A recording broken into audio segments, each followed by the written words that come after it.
What's good, cubers? It's your boy Matt, and I'm back with a special video just for you. With Modern Horizons coming out, there's been a lot of talk about snow permanence. Most of it is due to the fact that we have these sweet new full art snow covered basics that everyone's just wildly excited about. And with them, and the Modern Horizons sets, come this snow archetype that people are curious about whether or not they should include in their cubes. So, your boy Matt has done the legwork for you. I've read every single snow card ever written, and I've pulled some of the better ones out here for you to look at and decide if you think they're worth adding to your cube. By the way, there's only 64 of them, so this archetype is not as deep as you might think it is, especially when you split it up between 5 colors and colorless and multicolored cards. And again, I've pulled the best ones I could find. So, without further ado, let's get started. White gives us two offerings, Cold Snap and On Thin Ice. And I want to talk about Cold Snap first because I actually think it's one of the best white snow covered cards and maybe one of the best snow cards, period. For 2 and a white, you get an enchantment with a cumulative upkeep of 2. During each player's upkeep, Cold Snap deals 1 damage to that player for each snow covered land he or she controls. If all the lands in the cube are snow covered, this is going to do a ton of work. Plus, because you know you're running it, you can build around it. You can run extra non-basics, you can run artifact mana, so this card is sure to punish your opponent far more than it would ever punish you. And the cumulative upkeep just means you need to play it a little later in the game. Say you play it on turn 4 and pass the turn. Your opponent takes 4 damage, passes back to you. You take a couple damage, pay the upkeep the first time, pass it back to them, they take 4 again, pass it back to you, you pay the cumulative upkeep again, pass it back to them, they take 4. That's 12 damage you've dealt them off 1 enchantment if they can't remove it. That's really lopsided. So Cold Snap is sneaky good. The other card I pulled for a minute is actually from Modern Horizons. It's called On Thin Ice. For a single white, you enchant a snowland you control, and when it enters the battlefield, you get to exile a creature your opponent controls until On Thin Ice leaves the battlefield. This card looks really good on its surface until you think a little bit about the history of Magic. On Thin Ice is basically Chained to the Rocks. Enchant a mountain you control. When Chained to the Rocks enters the battlefield, exile target creature an opponent controls till Chained to the Rocks leaves the battlefield. Now, this card actually requires you to be in white and red, whereas On Thin Ice will work in any white deck. But in Cube, we play 1-drop removal like Path to Exile and Swords to Plowshares, which are far more efficient than On Thin Ice or Chained to the Rocks. In fact, Chained to the Rocks only sees play in very low power cubes, which tells us exactly where On Thin Ice belongs. Let's take a minute and look at blue real fast. So blue brings us Rhymewind Cryomancer. For 4, we get a human wizard, that's a 2/3, and we can pay 1 and tap her to counter target activated ability, but we can only do this if we have 4 or more snow permanents. Assuming we have it ramped, we will have 4 snow lands when we play her, so she'll be turned on the same turn that we play her, and countering an activated ability is a unique effect. Unless you've ever been to Ravnica, because the Azurius Guildmage does the exact same thing, and she doesn't require snow lands, she only costs 2, and she doesn't tap to use her abilities, and again, we don't play the Azurius Guildmage in Cube. So in fact, the Rhymewind Cryomancer is just not good enough for Cube. She's just not strong enough for a regular Cube. Winter's Rest is a really cool removal-ish enchantment from blue. It's a snow enchantment for 2, and when it enchants a creature, you tap it, and then it doesn't untap during its controller's untap step as long as you have another snow permanent, which you will because you're playing all snow basics. So that part is fine, except that this card already exists too. It's called Waterknot. It taps the creature, and it doesn't untap during its controller's next untap step. The only difference is that Waterknot actually costs 1 more blue. Waterknot isn't good enough to see cube play either. It does see play in some Pauper cubes, and it's pretty good there. So if you wanted to include Winter's Rest in your Pauper snow cube, I couldn't fault you for that. But blue actually doesn't like this effect at this price with these caveats. It's just not normally what blue does in cube.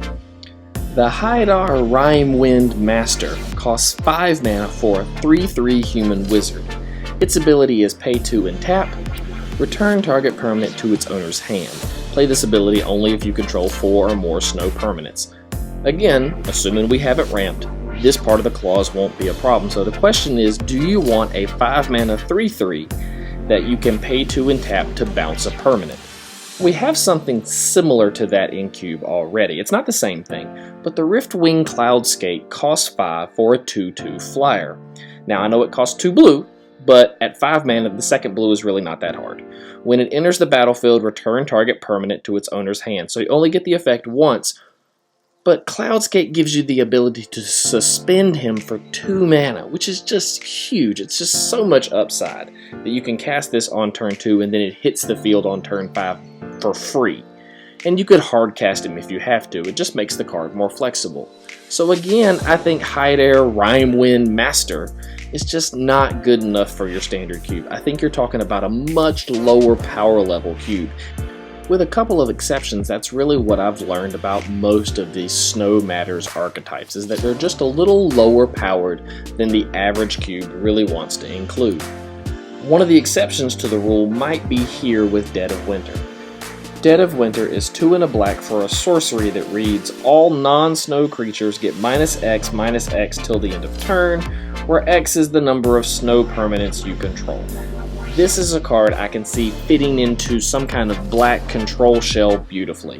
If you play it on turn 3, you're going to wipe all the aggro creatures. If you play it on turn 4 or 5, you're going to wipe most of the mid-range threats. It's only the really gigantic threats in Cube that get past this guy. I'm not going to front, this card is no Toxic Deluge, which is just better, but Toxic Deluge is also like 40 or 50 bucks. So, if you wanted to include Dead of Winter in your cube, you could certainly play that in the Snow Matters cubes, and it would be a fantastic and strong effect. Which actually brings me to another good point that I've learned when analyzing other cubes where people play Snow Matters cards, and that is that some cubes play that all lands, all basic lands, are snow-covered lands. Even if it's just a regular plains from Urza's Saga, they treat it as if it is a snow-covered land, so they can still include these cards, which would mean that Dead of Winter would actually read, all non-snow creatures get -X till the end of turn, where X is equal to the number of basic lands you control. This would allow you to play Dead of Winter in a non-snow archetype cube as kind of a Toxic Deluge budget option. I'll show you an example of another card you could do this with in a minute, but it is food for thought. When we move to green, we get the Rime Tender. She's 1 and a green to tap and untap another target snow permanent, which seems like a very unique effect, and it is, until I point out that again there's only 60 snow cards. And not all of them are snow-covered cards. Some of them are instants or sorceries, so there actually aren't a lot of targets for the Rime Tender except for your basic lands. So what she really reads is tap to untap another target land. Now, this card already exists in a few variations, not to mention Arbor Elf, which only costs 1 green, and will untap any land as opposed to just a basic land. Kiyora's Follower does see some cube play. I think it's even been in the MTGO cube, and it taps to untap another target permanent, any permanent, regardless of whether it is snow covered or not. So you can actually untap your big mana artifacts to tap them again to float more mana. And Fate Stitcher does the same thing, although he might not be good enough for normal cube unless you're playing him for his Unearth effect. Still, the point is that Rime Tender is better played as a 2-mana mana dork than just her normal untapped snow permanent, because again, there just aren't a lot of targets for her. So green actually doesn't have a lot to offer in the way of snow covered or snow archetype themed cards either. The exception is when we move to red, we finally get an interesting example in the card Skred. Skred is a 1-mana instant and it deals damage to target creature equal to the number of snow permanents you control. So it scales up as the game goes on. Now I have to admit, Lightning Bolt is just better. You can play Lightning Bolt on turn 1 and bolt someone for 3, and Skred on turn 1 only deals 1 damage. Still, I do think Skred's effect is really interesting and unique. I looked really hard for anything that acted at all like it, and this is the closest I could come. Spite of Mogus deals damage to target creature equal to the number of instant and sorcery cards in your graveyard, so it's very much a spells matter, and it's a sorcery. Stone Fury does what Skred does mostly, but for 5 mana. It deals damage to target creature equal to the number of just lands you control. So Skred's effect, if all your lands are basics, scales up throughout the course of the game, and by turn 3 you have a lightning bolt. So I actually think Skred is one of the best reasons to try and do a snow archetype. But if you play the errata, Skred reads, Skred deals damage to target creature equal to the number of basic lands you control, which is a little bit stronger than a lot of other red burn effects. I think it's really interesting and definitely worth considering if you wanted to go Snow Matters in your cube. But we're not done yet, because this is where I actually think Snow Matters starts to get interesting. There's two really strong Simic cards that I like for Snow Matters, both out of the new Modern Horizons set. Abominable Treefolk for 2 in Simic gives you a snow creature Treefolk with Trample. Its power and toughness are equal to the number of snow permanents you control, and when it enters the battlefield, it taps target creature an opponent controls that doesn't untap during its controller's next untap step. So, the Treefolk gives you tempo advantage, it has Trample, it's going to get to swing in, and that creature that you tapped isn't going to be available to block it. If all the lands are snow-covered lands, it's going to be a 4/4. You could have some other incidental snow creatures on the field. There aren't a lot, but it could happen. And it could be a 5/5 if it comes down late game. It could be a monster. And there are no other creatures in Magic with both of its effect. Multani has power and toughness equal to your number of lands. There are lots of creatures that enter the battlefield and tap other creatures down, but this guy is a trampoline behemoth that's going to be big and is going to tap down your opponent. The other card that I think is really interesting is Ice Fang Coatl. For Simic, you get a snow creature snake with flash, flying, and when it enters the battlefield, you get to draw a card. And since we're playing Snow Matter archetypes, this other ability will be turned on as well, which is it will have Death Touch, as long as you have 3 snow permanents. But it counts itself, so if you play it on turn 2, it's going to be Baleful Strix. Baleful Strix is a really great Magic card. It sees play in Legacy, which should tell you everything you need to know about its power level. Simic would love to have a monster just like Baleful Strix to help give them value. So, Baleful Strix / Ice Fang Coatl, very cubable. The last card I found for Snow Matters archetypes and cubes might actually be the best one, and that's Scrying Sheets. Scrying Sheets is a colorless land, it taps for colorless, but it comes into play untapped, which is always nice. For 1 and a snow mana, look at the top card of your library. If the card is snow, you may reveal it and put it into your hand. So Scrying Sheets is checking the top card of your library to see if it's a snow creature or a snow land or a snow enchantment, and then you draw that card for free. A lot of upside on this card, and there's nothing like it in Magic. Halimar Depths and Growing Rites of Itlimoc are the closest I could get. Halimar enters the battlefield tapped, and then you get to look at the top 3 cards and put them back in any order. It never actually draws you a card, and you only get to do it once, and it comes in tapped. And Itlimoc is an enchantment that flips into Gaia's Cradle, which is great, but it's nothing like Scrying Sheets. In my opinion, this land is one of the best reasons to try a Snow Matters archetype, or to errata a Snow Matters archetype and keep it in your cube in some way, shape, or form. But one of the things I think all these cards have in common is they're just not strong enough for your regular cube.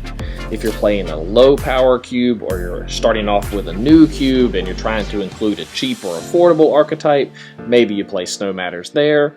But in my research, in my reading, in my looking at cards, I just couldn't find a good enough reason to include Snow Matters in your traditional powered, certainly not powered, and even your traditional unpowered cube. It's just not good enough, it's just not there yet.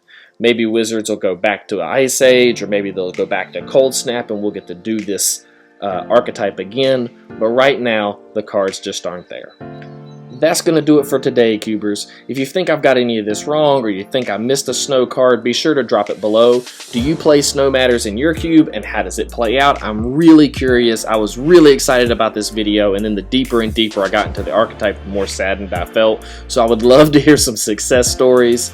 Be sure to like and subscribe, hit that little bell, and if you want to reach out to us, you can check us on Twitter at cubefortwo, and otherwise, as always, until next time, shuffle up and keep cubing, my friends.